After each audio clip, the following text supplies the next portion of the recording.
Hello students, it's very nice to meet you again. In this video we are going to discuss past paper mechanics taken from May-June 2023, paper 4-2.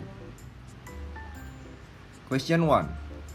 A particle of mass 1.6 kg is dropped from a height of 9 meters above horizontal ground. The speed of the particle at the instant before hitting the ground is 12 meters per second. Find the work done against the air resistance. So here we are using the energy conservation law. The formula is work done by the driving force minus the work done by resistance is equal to change in potential energy plus change in kinetic energy. Because there is no driving force, work done by driving force is 0, minus work done by resistance is equal to mg delta h plus half mv squared minus u squared. So negative work done by resistance is equal to 1.6 times 10 times negative 9. The negative sign here because the particle loses some potential energy. And then for the change in kinetic energy, it's half times 1.6 times 12 squared minus 0 squared. So negative work done by resistance is equal to negative 144 plus 115.2. Therefore, the work done by resistance is 28.8 joules. Question 2. Two particles A and B of masses 3.2 kilograms and 2.4 kilograms respectively lie on a smooth horizontal table. A moves towards B with a speed of v meter per second and collides with B, which is moving towards A with a speed of 6 meter per second. In the collision, the two particles come to rest. Find the value of V. So this is the diagram of particles A and B before collision, in which A moved towards B with speed v meter per second and B moved in opposite direction 6 meter per second. And then after collision, both A and B come to rest. So we are using the momentum conservation law.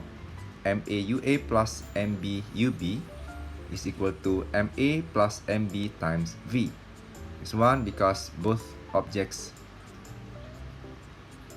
combine together after collision. So 3.2 V plus 2.4 times negative 6 because of the direction of particle B is equal to 0. So solving this equation, we can find that V is equal to 4.5 meter per second. Part B. Find the loss of kinetic energy of the system due to the collision. So the total kinetic energy before collision is equal to the kinetic energy of particle A, half times 3.2 times 4.5 squared, plus the kinetic energy of particle B, half times 2.4 times 6 squared. The total is 75.6 joules. While after collision, the kinetic energy is 0 because both particles come to rest after collision. Therefore, the kinetic energy loss is 75.6 joules. We continue to question 3. Coplanar forces of magnitude 30 newtons, 15 newtons, 33 newtons, and p newtons act at a point in the direction shown in the diagram, where tan alpha is 4/3. The system is in equilibrium. A. Show that 14.4 over 30 minus p squared is equal to 20.8 over p plus 30 squared equals 1. So first, we find the value of sine alpha and cos alpha. Since tan alpha is equal to 4/3, then we can conclude that sine alpha is 4/5 and cos alpha is 3/5. And then the system is in equilibrium. The condition is that the net force in x direction is equal to 0. In x direction, we have 15 cos alpha and 33 cos alpha, both in positive x direction, and 30 cos theta and also p cos theta, both in negative x direction. So this is the equation in x direction, and we simplify to get the first equation. The first equation is 28.8 over 30 plus p is equal to cos theta. And then since the system is in equilibrium, we can also say that the net force in y direction is equal to 0. In y direction, we have 15 sine alpha and 30 sine theta, both in positive y direction, and 33 sine alpha and also p sine theta, both in negative y direction.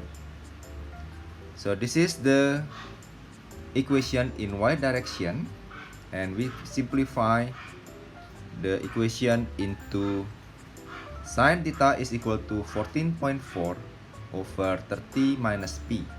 That is our second equation.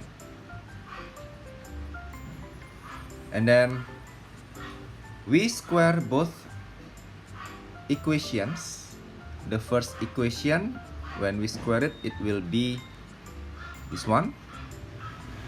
We square the first equation, and then also we square the second equation. It will be like this.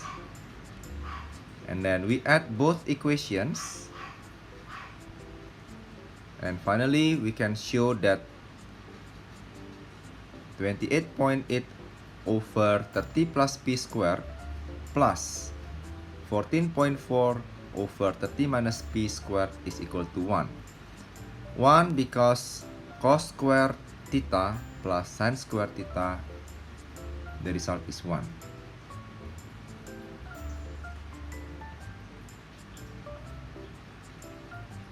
Part B. Verify that p equals 6. Satisfy this equation and find the value of theta. To verify that value of p is equal to 6, we just substitute the value of p in this equation and show that both sides become 1. And then to find the value of theta, we can use one of the equation, either the first or the second equation found in part A. Here I'm using the second equation. Sine theta is equal to 14.4 over 30 minus p.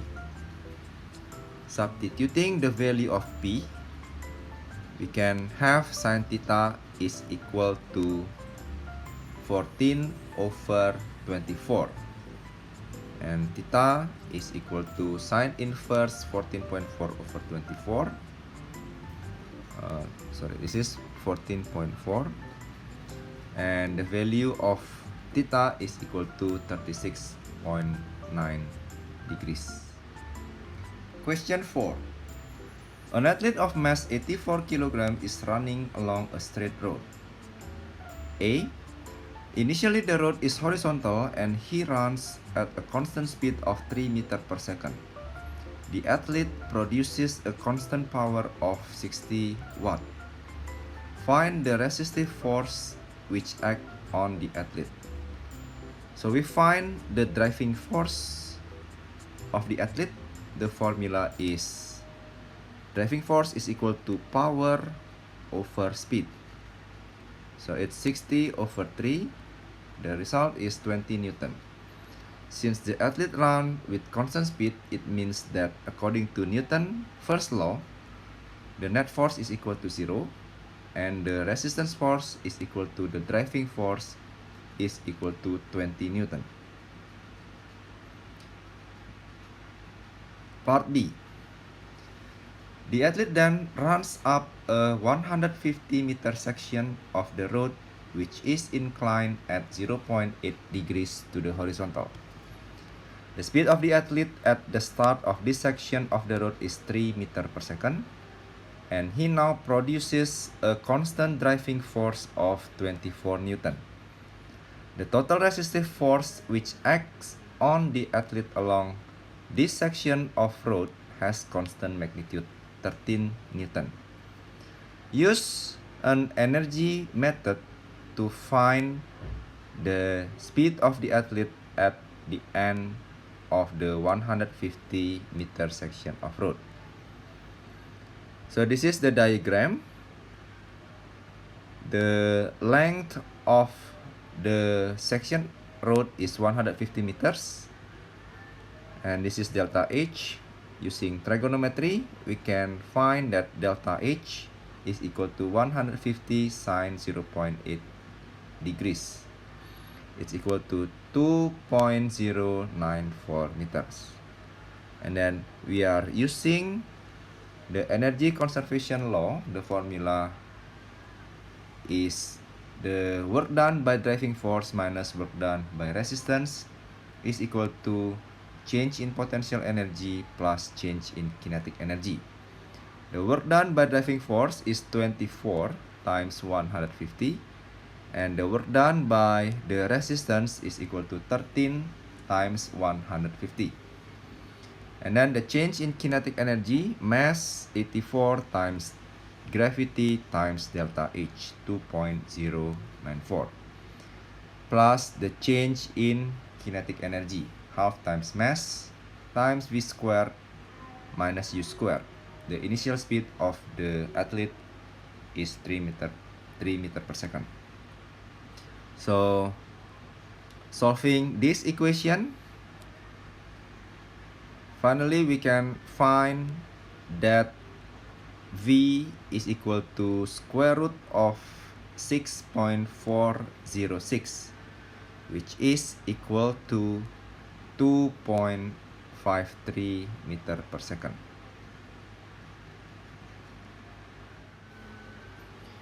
Question 5. A particle of mass 0.6 kg is placed on a rough plane which is inclined at an angle of 35 degrees to the horizontal. The particle is kept in equilibrium by a horizontal force of magnitude P newtons, acting in the vertical plane containing a line of greatest slope. See diagram. The coefficient of friction between the particle and the plane is 0.4. Find the least possible value of P. So this is the diagram.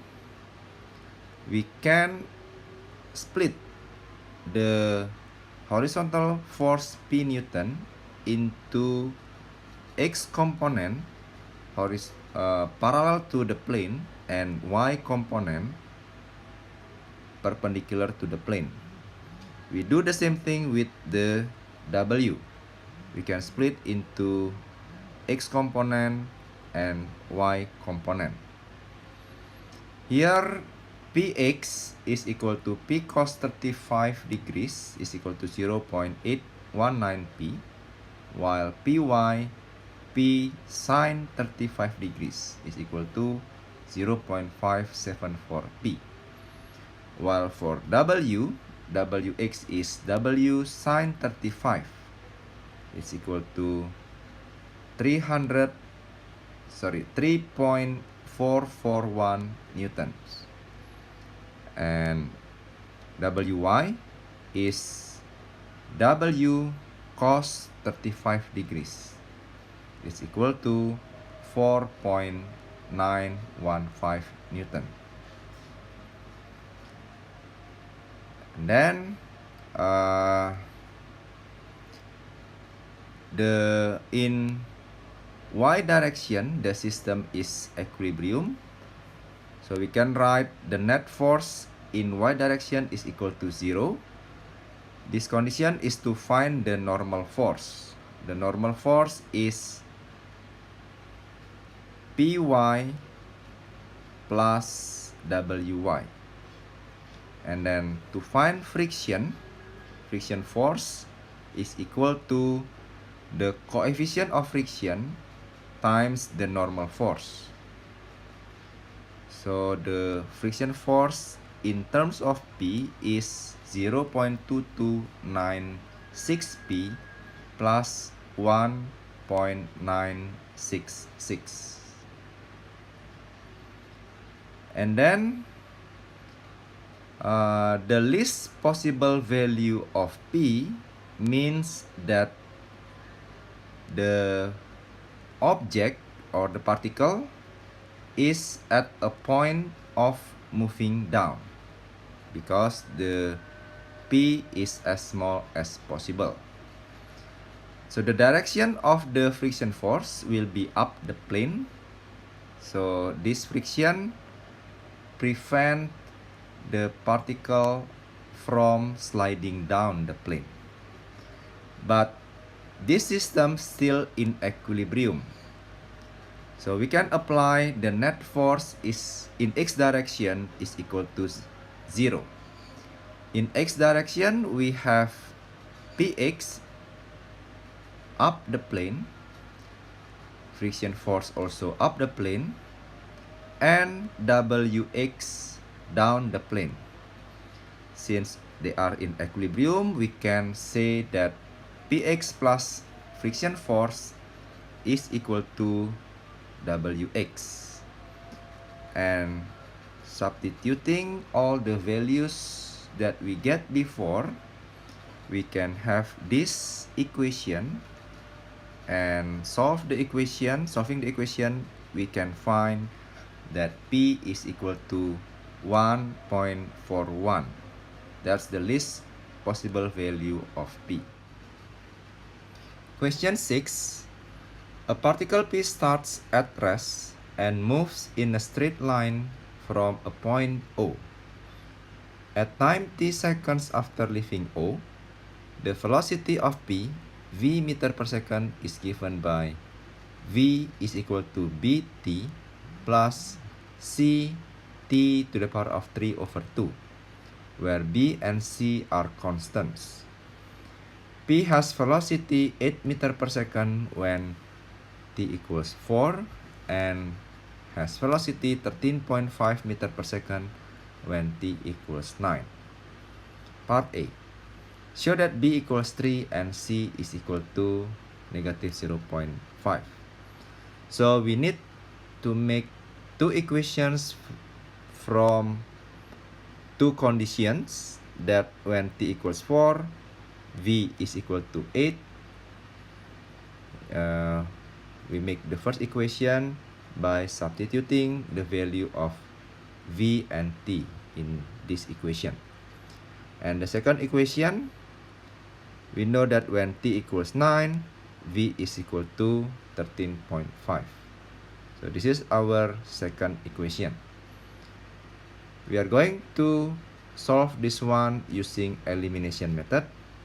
So divide the first equation by 4, it will be like that, and divide the second equation by 9. So now the coefficient of b are the same. We just need to subtract both equations, and we can find that negative c is equal to 0.5. So c is equal to negative 0.5. And then use one of the equation. I'm using the first equation to find the value of b. So b is equal to 3. Part B. Find the acceleration of p when t is equal to 1. So from our finding before about the value of b and c, we can write the equation for velocity is equal to 3t minus 0.5t to the power of 3 over 2. Acceleration is the first derivative of velocity. So we derive this formula using differentiation formula. The first derivative will be 3 minus 3 over 4t to the power of half, and replace t with 1. So 3 minus 3 over 4 times 1. The acceleration is 2.2 meter per second square. Part C. Find the positive value of t when p is at instantaneous rest, and find the distance of p from O at this instant. So instantaneous rest means that v is equal to 0. So just put in the equation of velocity and change the velocity with 0. So the equation will be 3t minus 0.5t to the power of 3 over 2 is equal to 0. Factorize this expression, pulling out the t, and inside the parenthesis we have 3 minus 0.5t to the power of half. So the positive value of t is equal to 6 square or 36 seconds. And then to find the distance p from O, we find s using integration.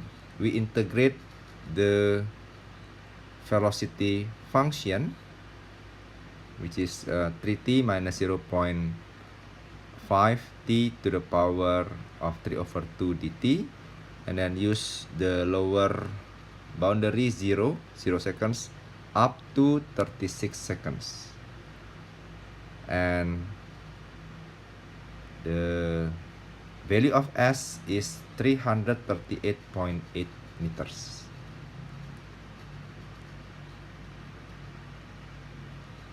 The last part of this question, part D, the speed. Find the speed of p at the instant it returns to O. Returns to O means, first we find the expression for s by integrating the function for the formula for velocity.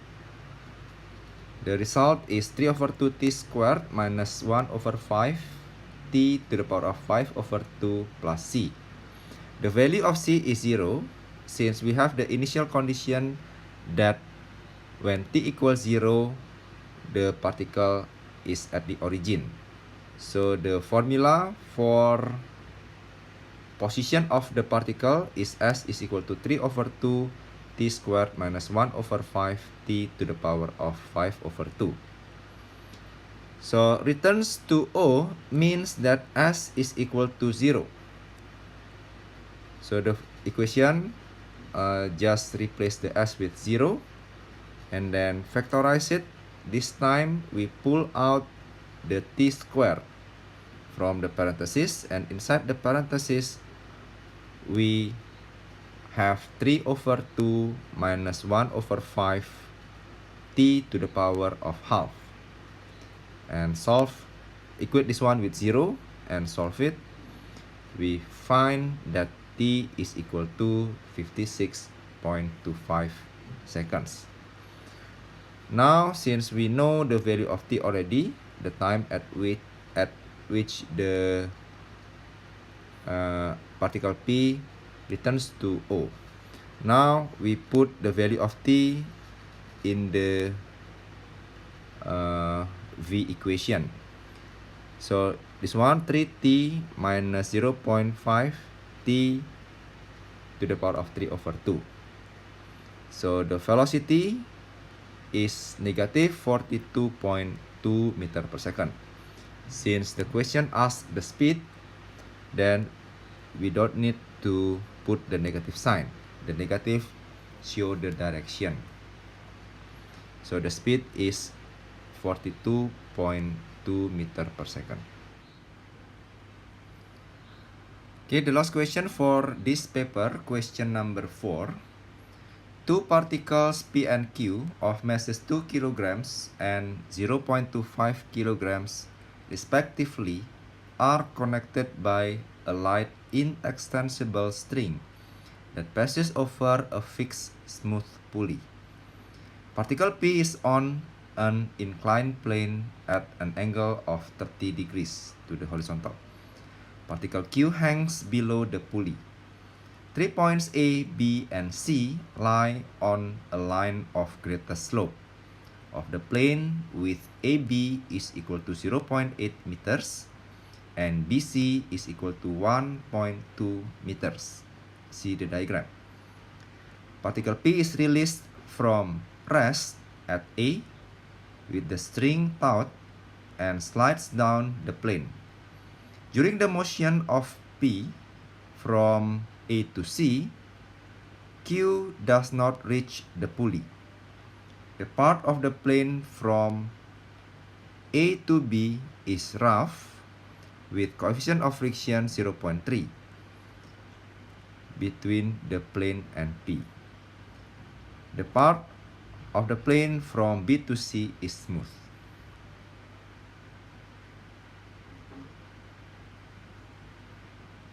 AI. Find the acceleration of P between A and B. So this one is the free body diagram. For particle P, we have two forces, WQ and the tension in the string. While for particle P is a little bit more complicated. So we still have tension. And then we also have WP. But WP we have to split into WPX parallel to the plane and WPY perpendicular to the plane. And we also have the normal force and friction force. Remember, from A to B, it's rough with coefficient of friction 0.3, but from B to C, the plane is smooth. WP is 20 sin 30 degrees is equal to 10 newtons. WPY 20 cos 30 degrees 10 square root of 3 newtons. While normal force is the same as WPY, which is 10 point square root of 3 newton. The friction force is the coefficient of friction 0.3 times the normal force.